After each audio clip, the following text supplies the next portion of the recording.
51. luku. Rampinen.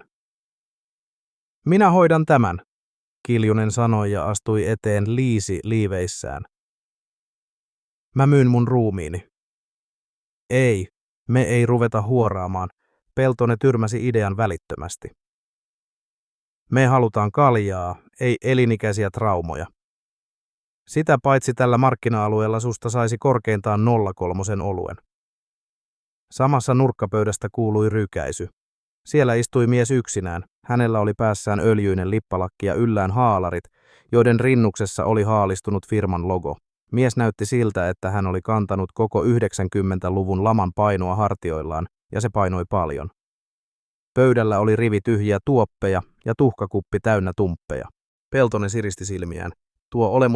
Tuo vitutuksen aura.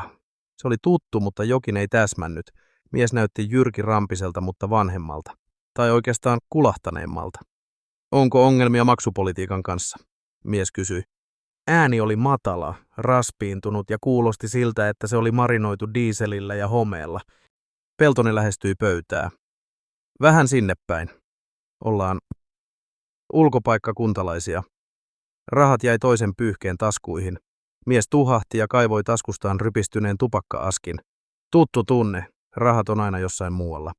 Peltonen katsoi miestä tarkemmin. Anteeksi uteliaisuuteni, mutta oletko sä Rampisia? Mies nosti katseensa, hänen silmäpussinsa olivat vaikuttavat. Sami Rampinen, mistä arvasit? Muistutat vaan yhtä tuttua. Säkin tunnet sen, mutta ei siitä sen enempää. Peltonen selitteli. Hän tajusi, että tämä oli Jyrkin isä. Samaa sukua, samaa näköä, samaa kärsimystä. Me ollaan tulevaisuuden konsultteja. Sami Rampinen naurahti kyynisesti ja sytytti tupakan. Tulevaisuuden konsultteja? No, kertokaa sitten, kannattaako mun korjata tota perkeleen Datsunia vai ajaa se suoraan paaliin? Kaasari vittuilee taas ja sytytys pätkii. Peltosen silmät kirkastuivat. Datsun 100A, suomalaisen autoiluhistorian kulmakivi ja murheenkryyni. Älä aja paaliin, Sami, me hoidetaan se. Sami kohotti kulmiaan. Te? Yksi näyttää siltä, että on karannut mielisairaalasta ja toisella on sukkahousut kaulahuivina. Osaatteko te muka korjata Datsunin? Me osataan korjata mitä vaan, jos motivaatio on kohdallaan, Peltonen vakuutti. Ja tässä tapauksessa motivaatio on nestemäistä. Jos sä tarjoat meille kierroksen, me laitetaan sun Datsun laulamaan. Sami mietti hetken. Hän katsoi tyhjää tuoppiaan, sitten Peltosen seuruetta. No perkele, ryyppyseura kelpaa aina, ja jos se romu tulee kuntoon, niin mikäs siinä?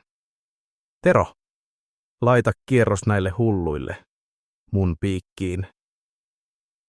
Sami, sä olet hieno mies, Klasu sanoi liikuttuneena ja istui pöytään. Kiippis Datsunille, Peltonen sanoi ja otti pitkän huikan vaahtoavasta oluesta. Samassa pubin ovi pamahti auki niin kovaa, että Klasu sai kaljat rinnuksilleen. Sisään astui 2 lihaskimppua, joilla oli nahkatakit ja ilmeet, joilla voisi pysäyttää kellon. Rampinen, toinen miehistä, karjui. Velat on maksettava. Nyt loppui se pakoilu. Sami Rampinen huokaisi syvään, joi pitkän huikan oluestaan ja nousi ylös kädet nyrkkiin puristettuna. Voi vittu, taas mennään. Vahtikaa mun kaljaa. Peltonen nousi Samin rinnalle ja naksautti niskaansa. Me hoidetaan tää, Sami. Sä tarjosit kaljat, me tarjotaan turvamiespalvelut. Lihaskimput astelivat pöydän viereen. Toisella oli rystyset ruvella ja toisella katse, joka ei kertonut korkeasta koulutuksesta, vaan pikemminkin useista nyrkkeilykehässä saaduista tärskyistä. Velat on maksettava, Sami. Nyt heti. Tai tästä paikasta tulee remonttikohde. Isompi korisi käheällä äänellä. Sami Rampinen huokaisi ja puristi käsiään nyrkkiin. Peltonen astui väliin rehvakkaasti pelkässä pyyhkeessään. Hänen olemuksessaan oli jotain sellaista auktoriteettia, jota vain vuosikymmenten ryyppääminen ja krapulasta selviytyminen voi tuottaa. Kuulkaa, herrat, me ollaan Samin konsultteja, Peltonen sanoi ja otti rennon asennon. Ja meidän aikataulussa perintäasiat hoidetaan vasta ensi maanantaina. Tänään me keskitytään Datsuniin ja ryyppäämiseen. Kuka sä luulet olevas, lihaskimppu naurahti. Mä olen teidän pahin painajainen, juoppo, jolla ei ole mitään hävittävää, Peltonen vastasi. Samassa Kiljunen nousi ylös. Hänellä oli yhä teipattu liivinsä ja päättäväinen ilme. Hän nappasi tiskiltä tuhkakupin, joka oli täynnä tumppeja, ja punnitsi sitä kädessään. Jos ette häivy, mä aktivoin mun erikoisliikkeen, Kiljunen uhkasi. Vai niin, ja mikähän se mahtaa olla? Pienempi lihaskimppu kysyi virnuillen. Se on se, missä mä alan huutaa ja juosta päin seiniä, kunnes kaikki on hämmentyneitä. Arska säästi tilannetta murisemalla matalasti ja iskemällä hampaansa lähimmän nahkatakin lahkeeseen. Nujakka alkoi.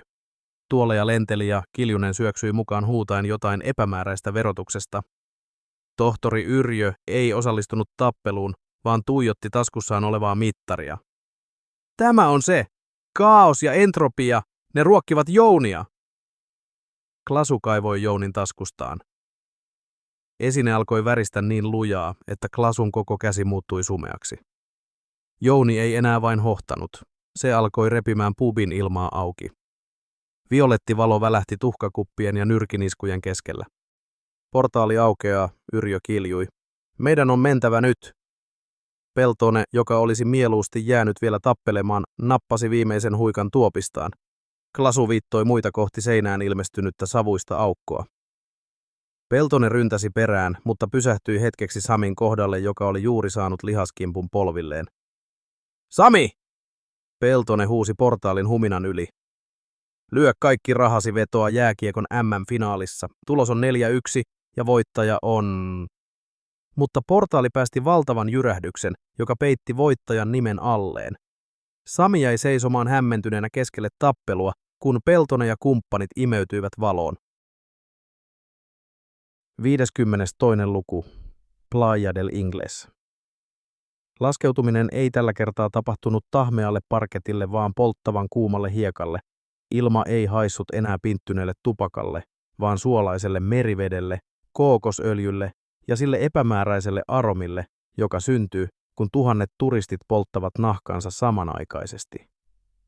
Peltone nousi polvilleen, sylkäisi suustaan hiekkaa ja yritti suoristaa Marlboro-pyyhettään, joka oli matkassa rypistynyt entisestään. Missä helvetissä me nyt ollaan, Peltone rykäisi ja pyyhki hikeä silmiltään. Ei helvetissä. Tämä on Playa del Ingles, Klasu sanoi ja osoitti kaukaisuudessa häämöttävää hotellikompleksia. Jouni vei meidät Kanarialle ja päätellen noista vyölaukuista ja neonvärisistä uimapuvuista, me ollaan edelleen syvällä Ysärissä. Arska ravisteli hiekat turkistaan ja alkoi välittömästi kaivaa kuoppaa viereisen aurinkotuolin alle. Tohtori Yrjö makasi selällään hiekassa ja tuijotti aurinkoa rillit huurussa. Kvanttifysikaalinen koordinaattivirhe. Siirtymä oli liian voimakas. Me olemme väärällä mantereella, Yrjö mutisi. He eivät olleet rannalla yksin. Vain muutaman metrin päässä heistä aurinkotuolissa makasi mies, joka oli rasvattu niin paksulla kookosöljykerroksella, että hän kiilsi kuin uusi paistinpannu. Miehellä oli yllään kirkkaan siniset, hämmentävän kireät speedot ja päässään peililasit. Peltone siristi silmiään. Ei voi olla totta. Klasu, kato. Tuo on Antero Ryhänen.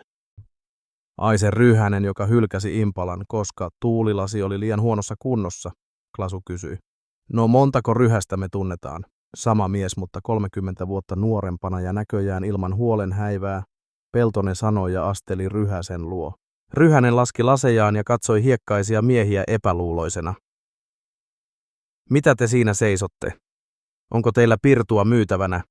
Ryhänen kysyi äänellä, joka ei vielä ollut tupakan ja viinan karheaksi polttama. Ei, me ollaan tiedustelijoita, Peltone sanoi. Kuule Antero, sulla on napa täynnä hiekkaa. Ja sun tulevaisuutes näyttää siltä, että sä tulet vihaamaan ruosteisia helmoja ja liian suuria pakoputkia. Niin, ja jos katsastat Impalaa, niin ei ne pienet säröt siinä tuulilasissa ketään haittaa. Ryhänen tuhahti ja kääntyi takaisin aurinkoon. Hulluja suomalaisia, menkää baariin siitä sekoilemasta. 53. luku. Eskalaatio rantabaarissa. Miehet jättivät Anteron nauttimaan palaneesta ihostaan. Nälkä ja jano ajoivat porukan rannalla sijaitsevaan olkikattoiseen baariin. Kiljunen marssi edellä liisiliiveissään, jotka olivat täynnä hiekkaa ja hikeä. Baaritiskin takana seisoi paikallinen baarimikko, jolla oli arpi poskessa ja katse, joka kertoi, ettei hän pitänyt turisteista, varsinkaan niistä, joilla oli koira mukana. 4 isoa olutta ja ämpärillinen sangriaa ilman hedelmiä. Peltonen tilasi ja löi nyrkkiä tiskiin. Baarimikko katsoi miesten nuhjuista varustusta ja arskaa, joka yritti parhaillaan maistella baarimikon sandaalia. Rahat ensin, senior, baarimikko sanoi kylmästi. Peltonen kääntyi Klasun puoleen. Onko meillä niitä markkoja jäljellä? Ei meillä mitään markkoja ollut missään vaiheessa. Rampinen maksoi, Klasu selitti. Niinhän se perkele olikin, Peltonen tuumasi leukaansa rapsuttaen. Tilanne alkoi eskaloitua nopeasti. Kiljunen yritti selittää baarimikolle, että he olivat tulevaisuuden diplomaatteja ja voisivat maksaa takaisin heti, kun portaali aukeaisi, mutta baarimikko ei jostain syystä ollut vakuuttunut. Kun Kiljunen yritti kurottaa tiskin yli napatakseen pähkinäkulhon, baarimikko hermostui lopullisesti. Basta! Ulos täältä! Te haisevat pummit! Baarimikko huusi ja kumartui tiskin alle. Baarimikko ei nostanut esiin nuijaa tai pesäpallomailaa. Hän nosti tiskin alta pölyisen, mutta tehokkaan näköisen konepistoolin. Nyt tuli kiire, Peltonen totesi nähdessään aseen piipun. Asiakkaat ympärillä alkoivat kiljuen paeta. Ryhänen, joka oli tullut hakemaan lisää öljyä, jähmettyi paikoilleen spiidoissaan. Mitä te teitte sille? Se aikoo ampua, Ryhänen huusi falsetissa. Baarimikko viritti aseen. Sillä hetkellä Klasun taskussa Jouni alkoi täristä niin voimakkaasti, että Klasun perse meinasi krampata. Jouni ei enää vain hohtanut. Se alkoi säteillä sähköistä, violettia valoa, joka sai rantabaarin juomalasit halkeilemaan. Se reagoi taas, Yrjö huusi yli metelin. Kaos, pelko ja tuo laiton ase. Se ruokkii portaalia. Violetti valo alkoi pyöriä baarin keskellä muodostaen hurisevan aukon todellisuuteen. Baarimikko säikähti hehkuvaa portaalia ja alkoi tulittaa summamutikassa kohti kattoa. Ratatatatata. Kaikki portaaliin. Nyt Peltonen karjaisi ja nappasi arskan kainaloonsa. He syöksyivät suoraan sykkivään valoon. Viimeisenä näkynään he näkivät Antero Ryhäsen, joka yritti suojautua aurinkotuolin taakse samalla kun konepistoolin luodit silppusivat rantabaarin olkikattoa. Portaali sulkeutui, jättäen jälkeensä vain hämmentyneen tulevan katsastusmiehen ja vihaisen baarimikon, joka ei vieläkään tiennyt, keitä ne omituiset suomalaiset olivat olleet. 54. luku. Pakastin. Lämpötilan muutos oli niin väkivaltainen, että Klasun hampaat löivät välittömästi loukkua kuin sähkökäyttöinen ompelukone. Sekuntia aiemmin hän oli tuntenut Kanarian auringon poltteen ja kuullut konepistoolin rätinän, mutta nyt ympärillä oli vain sokaisevaa valkoisuutta ja viiltävän kylmä viima. He makasivat lumihangessa. Peltonen nousi pystyyn, oikaisi Marlboro-pyyhettään ja katseli ympärilleen tyynenä. Hänen paljas ihonsa höyrysi pakkasessa, mutta hän ei edes värähtänyt. Ei saatana, täällähän on kylmä kuin ryssän helvetissä. Klasu puuskutti hampaat kalisten ja kietoi sukkahousut tiukemmin kaulansa ympärille. Onneksi on pitänyt näitä mukana. Ei ole turhaan pidetty sukkahousuja kaulahuivina. Klasu katsoi Peltosta, joka seisoi hangessa pelkässä pyyhkeessä kuin olisi ollut jonottamassa grillijonossa heinäkuussa. Eikö sulla ole kylmä? Klasu kysyi. Mulla ei ole ikinä kylmä, Peltonen totesi lyhyesti. Missä me ollaan? Tää ei ole Playa del Inglés, Klasu totesi huulet sinertävinä. Me ollaan Rovaniemellä, tohtori Yrjö sanoi ja yritti pyyhkiä lunta laseistaan. Jouni reagoi baarimikon vihaan ja Ryhäsen öljyiseen pelkoon. Se heitti meidät takaisin pohjoiseen, mutta katsokaa tuonne. He olivat kukkulalla, josta näkyi kaupunki.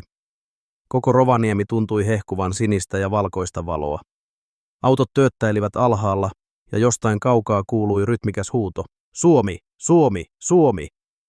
MM-kisojen huuma on huipussaan, Klasu tajusi. Mennään katsomaan joulupukkia, se voi heittää meidät kotiin, Kiljunen ehdotti. 55. luku. Karvalakkilähetystä. He alkoivat rämpiä kohti joulupukin pajaa. Näky oli vähintäänkin erikoinen. Peltonen pyyhkeessään, Kiljunen puolittain hajonneissa, Liisi liiveissään, Yrjö labratakissaan ja Klasu sukkahousut kaulassaan.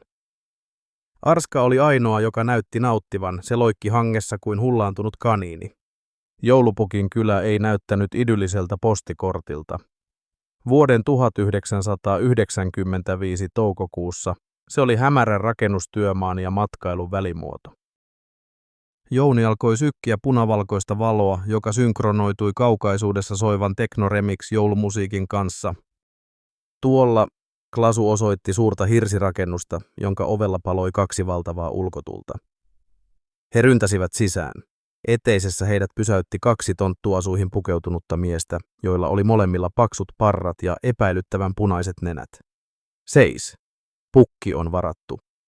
Hän katsoo peliä, toinen tontuista sanoi ja heilautti sählymailaa uhkaavasti. Mulla on kana kynittävänä sen vanhan pukin kanssa. Joulu 1982 pelkkiä pehmoisia paketteja, Peltonen sanoi ja astui eteenpäin rintarottingilla. Ja jos te ette päästä meitä sisään, mä kerron kaikille, että te olette poroihin sekaantujia. Tontut katsoivat järkyttyneenä toisiaan ja väistyivät. Peltonen potkaisi oven auki. Huone oli täynnä savua, mutta se ei johtunut tupakasta, vaan uunissa kärventyvistä piparkakuista. Huoneen perällä valtavassa nojatuolissa istui mies. Hänellä oli yllään punainen nuttu, mutta se oli auki ja alta näkyi hihaton paita. Pukin parrassa oli vaahtoa oluesta ja hän tuijotti pientä putkitelevisiota, jossa leijonat pyörittivät peliä. Tulkaa sisään, Pukki sanoi kääntymättä. Ottakaa jakkarat, Suomi johtaa. Meillä ei ole aikaa lätkään. Sitä paitsi me ollaan nähty jo toi, Klasu sanoi ja astui esiin. Hän veti Jounin taskustaan. Heti kun esine tuli näkyviin, televisio alkoi väristä ja takkatuli humahti kirkkaan violetiksi. Pukki kääntyi hitaasti. Jouni, Pukki kuiskasi. Se on palannut. Yrjö astui lähemmäs. Mikä se oikein on? Onko esine jokin muinainen energialähde? Pukki nousi ylös. Hän oli valtava. Tämä on joulun moottori. Ilman tätä porot eivät lennä, eikä kukaan herää krapulatta jouluaamuna. Se katosi suuressa ryyppyreissussa vuonna 1977. Antakaa se minulle. Pukki ojensi kätensä. Klasu epäröi. Jos mä annan tän sulle, päästäänkö me kotiin? Te pääsette sinne, minne te kuulutte, Pukki sanoi arvoituksellisesti. Klasu laski Jounin pukin valtavalle kämmenelle. Sillä sekunnilla, kun Jouni kohtasi joulupukin ihon, syntyi valtava sokaiseva valo. Jouni alkoi pitää ääntä, joka oli kuin 1 000 000 joulukelloa olisi räjähtänyt samanaikaisesti. Hyvää joulua, pojat, Pukki karjaisi. Viimeinen asia, jonka Klasu näki, oli Peltone, joka yritti napata pukin pöydältä oluttuoppia. Sitten maailma muuttui valkoiseksi kohinaksi. 56. luku. Laskeutuminen. Putoamisen tunne ei päättynyt valkoiseen tyhjyyteen, vaan männynneulasiin, kovaan puuhun ja säälimättömään maan vetovoimaan. Klasu tunsi, kuinka kuivat männynoksat raapivat hänen kasvojaan, kunnes viimeinenkin oksa petti ja hän mätkähti selälleen suoraan apiloiden ja voikukkien keskelle. Klasu makasi paikoillaan ja tuijotti hämärtyvää kesätaivasta. Aurinko laski hitaasti metsän taakse ja hyttyset aloittivat iltapalansa. Maailma ei enää värissyt violettina, eikä korvissa kuulunut konepistoolin rätinä tai pukin teknoremiksit. Oli hiljaista, lukuun ottamatta kaukaisen moottorisahan ääntä ja arskan läähätystä. Herää pahvi, tuttu ääni sanoi jostain yläviistosta. Klasu raotti silmiään. Hänen yläpuolellaan seisoi Peltone. Mies oli edelleen kääriytyneenä Marlboro-pyyhkeeseensä, joka näytti tässä kesäillassa huomattavasti luonnollisemmalta kuin lumihangessa. Peltone pyyhki hikeä otsaltaan ja potkaisi kevyesti Klasun kenkää. Peltone, missä me ollaan? Onko katsastusmies Ryhänen vielä rannalla? Klasu pihisi ja yritti liikuttaa jäseniään. Mitä sä selität? Peltone kysyi. Sä kiipesit tonne mäntyyn 3 tuntia sitten, kun sä väitit, että ministeriön erikoisjoukot piirittää meitä. Me yritettiin houkutella sua alas, mutta sä vaan huusit jotain aikavääristymistä ja vedit sukkahousuja tiukemmalle kaulan ympärille. Klasu nousi istumaan ja pudisteli neulaset vaatteistaan. Hän huomasi, että hänen kaulallaan tosiaan olivat ne samat ruskeat nailon sukkahousut, joita hän oli pitänyt kaulahuivinaan läpi harhojensa. Mutta ne ministeriön miehet, ne mustat puvut ja aurinkolasit, Klasu kysyi hämmentyneenä. Kiljunen asteli paikalle Reinon mökistä, kädessään lämmin makkara. Sekoitat varmaan niihin 2 Jehovan todistajaan, jotka kävi täällä päivemmällä kääntymässä. Sä pelästyit niitä niin lujaa, että sä juoksit suoraan päin Reinon autokatoksen ovea ja huusit, että laboratorio on saastunut. Autokatos? Klasu toisti ja katsoi pihanlaidalla olevaa nuhjuista rakennusta. Niin, Kiljunen sanoi. Siellä sä vietit puolet päivästä Peltosen kanssa juomassa sitä jouniviinaa. Taisi olla vähän turhan tujua kamaa. Jotain erikoista siinä jouniviinassa tosiaan on, Reino huusi mökin kuistilta. En mä tiennyt, että viinalla voi saada itsensä noin sekaisin. Klasu työnsi käden taskuunsa. Hänen sormensa osuivat tuttuun, kovaan ja kylmään esineeseen. Hän veti jounin hitaasti esiin. Eli me ei oltu 90-luvulla, ei nähty isän Rampista ja Datsunia, Klasu kysyi jounia tuijottaen. Sä makasit 2 tuntia kasvihuoneessa ja väitit, että se on Playa del Inglés. Peltonen valisti ja haukkasi Kiljusen makkarasta palan. Sitten sä pelästyit kastelun letkua ja huusit, että baarimikolla on konepistooli. Se oli aika intensiivistä katsottavaa, mutta ainakin meillä oli hauskaa. Mökin sisältä alkoi kuulua television ääntä. Urheiluruutu kertasi vuoden 1995 klassikkohetkiä nostalgisessa koosteessa. Tulkaa nyt sisään sieltä, Reino huusi. Makkarat on paistettu ja viinaa riittää. Peltonen ei odottanut toista kutsua. Hän marssi sisään katsellen tyytyväisenä kesäistä pihaa. Kiljunen ja Arska seurasivat perässä. Klasu jäi hetkeksi yksin pihalle. Aurinko oli laskenut puiden taakse ja kesäyön hämäryys laskeutui mökin ylle. Vaikka kaikki oli ollut jouniviinan aiheuttamaa harhaa, krapula ja putoamisesta tullut selkäkipu olivat täysin aitoja. Tulipahan reissattua, Klasu kuiskasi. Hän työnsi jounin takaisin taskuunsa, irrotti sukkahousut kaulastaan ja heitti ne kuistin kaiteelle. Edessä oli uusi ilta ja enemmän kuin tarpeeksi jouniviinaa. 57. luku. Reinon erikoisriisi. Miehet istuivat mökin hämärässä tuvassa ja Peltonen korkkasi tölkin hampaillaan. Tuvassa vallitsi harras, mutta odottava tunnelma. Reino oli häärännyt hellan ääressä ja kantoi nyt pöytään suuren kattilan. Riisit meni vähän ylikypsiksi, joten tää on nyt enemmänkin puuroa, Reino ilmoitti ja alkoi pilkkoa paistettuja lenkkimakkaran paloja suoraan kattilaan. Hän viimeisteli annokset puristamalla puuron sekaan reilut raidat väkevää sinappia. Miehet istuivat pöydän ääressä ja alkoivat mättää sotkua suuhunsa. Klasu pyöritteli jounia pöydällä. Ei se voinut olla pelkkää unta, Klasu sanoi suu täynnä makkarapuuroa. Mä olin siellä, me oltiin siellä. Sami Rampinen, Jyrkin faija, tarjosi meille kaljat siellä kultaisessa kulkusessa. Vuosi oli 95. Rampisella oli se keltainen Datsun, jossa kaasari vittuili ja sytytys pätki. Peltonen hörppi oluttaan ja virnisti. Klasu, sä olit niin sekaisin, että sä yritit kastaa Arskan siinä kuraojassa ja huusit jotain synneistä vapautumisesta. Sulla on vilkas mielikuvitus. Entä se tutkija, se Yrjö ja se valtion salainen laboratorio siellä teollisuusalueella, Klasu jatkoi epätoivoisena. Se oli niin todellista, ja se Kanarian reissu, Ryhänen spiidoissa. Ei sellaista kukaan keksi omasta päästään. Reino, joka oli tähän asti pysynyt hiljaa ja keskittynyt kauhomaan riisimakkarapuuroa naamaansa, pysähtyi. Hän katsoi Klasua pitkään. Sanoitko Datsun? Keltainen 100A. Niin. Ramppi se napina Datsuni, Klasu vastasi. Mun pitää näyttää teille yksi juttu, Reino tuumasi ja nousi ylös. Miehet talsivat ulos seuraten Reinoa, joka suuntasi kohti tallia. Hämärässä, hylättyjen polkupyörien ja vanhojen talvirenkaiden takana, häämötti matala hahmo. Reino tarttui pölyiseen pressun kulmaan ja kiskaisi sen sivuun. Siinä se oli. Keltainen Datsun 100A. Maali oli haalistunut ja renkaat tyhjät, mutta se oli täsmälleen sama auto Klasun unesta. Klasu astui lähemmäs ja laski kätensä konepellille. Se tuntui todelliselta. Mä ostin tän Sami Rampiselta joskus Ysärin lopulla, Reino muisteli. Sami tarvitsi kipeästi rahaa. Se oli kertonut mulle jotain ihan sekopäistä tarinaa miehistä, jotka auttoi sitä tappelussa ja katosivat sitten kuin pieru Saharaan. En mä sitä tietenkään uskonut silloin, pidin sitä vaan hullun puheina tai deliriumina. Klasu avasi kuljettajan oven, joka päästi kimeän narahduksen. Hän istuutui kuluneelle penkille tietämättä, mitä ajatella tästä kaikesta. Klasu, hei, tsekkaa, onko siellä hanskalokerossa jallua, Peltonen huikkasi. Klasu toimi kuin unessa, hän kurotti kätensä hanskalokerolle. Jallupulloa ei näkynyt, mutta sisältä löytyi vanha huoltokirja ja nippu papereita.